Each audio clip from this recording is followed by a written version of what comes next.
രാജ്യത്ത് ഏറ്റവും രൂക്ഷമായ രണ്ട് പ്രശ്നങ്ങൾ, ഒന്ന് രാജ്യത്തെ രൂക്ഷമായ വിലക്കയറ്റവും മറ്റൊന്ന് തൊഴിലില്ലായ്മയുമാണ്.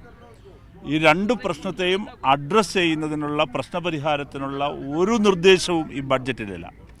അതുകൊണ്ട് തന്നെ മഹാഭൂരിപക്ഷം വരുന്ന ജനങ്ങൾക്കും രാജ്യത്തെ യുവതി യുവാക്കൾക്കും എതിരായ യുദ്ധപ്രഖ്യാപനമാണ് ഈ ബഡ്ജറ്റ് നടത്തിയിരിക്കുന്നത്. രാജ്യത്ത് ലക്ഷക്കണക്കിന് ഒഴിവുകൾ വിവിധ സർക്കാർ സർവീസുകൾ ഒഴിഞ്ഞടക്കുകയാണ്.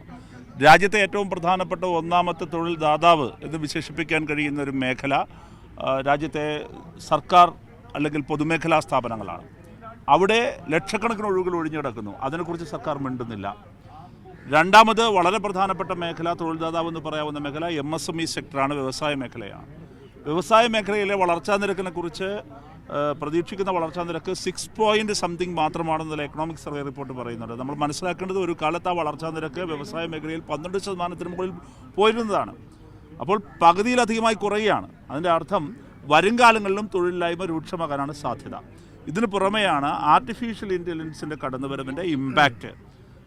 പരിസ്ഥിതി വ്യതിയാനവുമായി ബന്ധപ്പെട്ട്, കാലാവസ്ഥാ വ്യതിയാനവുമായി ബന്ധപ്പെട്ട് വിവിധ ഇൻ്റർനാഷണൽ ഏജൻസികൾ തന്നെ നമ്മുടെ രാജ്യത്ത് തൊഴിൽ സാധ്യത കുറയും എന്ന് പറയുന്നുണ്ട്. തൊഴിൽ സ്വഭാവങ്ങളിൽ ഉണ്ടാകുന്ന മാറ്റം, ഇതൊന്നും അഡ്രസ്സ് ചെയ്യാനും ഇപ്പോഴുള്ള തൊഴിലില്ലായ്മ പരിഹരിക്കാനോ വരാൻ പോകുന്ന തൊഴിലില്ലായ്മയെ അഡ്രസ്സ് ചെയ്യാനോ കഴിയുന്നില്ല. വേറൊരു പ്രധാനപ്പെട്ട കാര്യം, രാജ്യത്ത് IT അല്ലെങ്കിൽ അനുബന്ധ മേഖല, ന്യൂ ജനറേഷൻ എന്ന് പറയാവുന്ന ഒരുപാട് തൊഴിൽ മേഖലകളിൽ വർക്ക് ലൈഫ് ബാലൻസുമായി ബന്ധപ്പെട്ട് കടുത്ത മാനസിക സമ്മർദ്ദം അഭിമുഖീകരിക്കുന്ന ഒട്ടേറെ പ്രശ്നങ്ങളുണ്ട്. അതിനെയൊന്നും അഡ്രസ്സ് ചെയ്യുന്നില്ല. ഗിഗ് വർക്കേഴ്സിനോട് ഇശ്രാം പോർട്ടലിൽ രജിസ്റ്റർ ചെയ്യണം എന്ന് പറയുന്നു, അവർക്ക് കാർഡ് കൊടുക്കും എന്നല്ലാണ് 1 കോടി പേർക്ക് അതിൻ്റെ ഗുണം കിട്ടുമെന്ന് പറഞ്ഞു പോകുന്നതല്ലാതെ അവരുടെ വെൽഫെയർ മെക്കാനിസത്തെക്കുറിച്ച് ഒരു കാര്യവും പറയുന്നില്ല. ചുരുക്കി പറഞ്ഞാൽ അസംഘടിത മേഖല, രാജ്യത്തെ സംഘടിത മേഖല, ഇവിടെയൊന്നും തൊഴിലില്ലായ്മ പരിഹരിക്കുന്നതിനും രാജ്യത്ത് ഉയർന്നുകൊണ്ടിരിക്കുന്ന ജീവിത ചെലവിനെ മീറ്റ് ചെയ്യുന്ന വിധം അവരുടെ വരുമാനം വർദ്ധിപ്പിക്കുന്നതിനും വരുമാനം സ്റ്റഡിയാക്കുന്നതിനുമുള്ള ഒരു പ്രപ്പോസലുമില്ല എന്നുള്ളതാണ് ഏറെ പ്രധാനപ്പെട്ട കാര്യം. കേരളത്തെ പൂർണ്ണമായി അവഗണിക്കുകയും ചെയ്തിരിക്കുന്ന ബഡ്ജറ്റാണ് ഈ ബഡ്ജറ്റ്.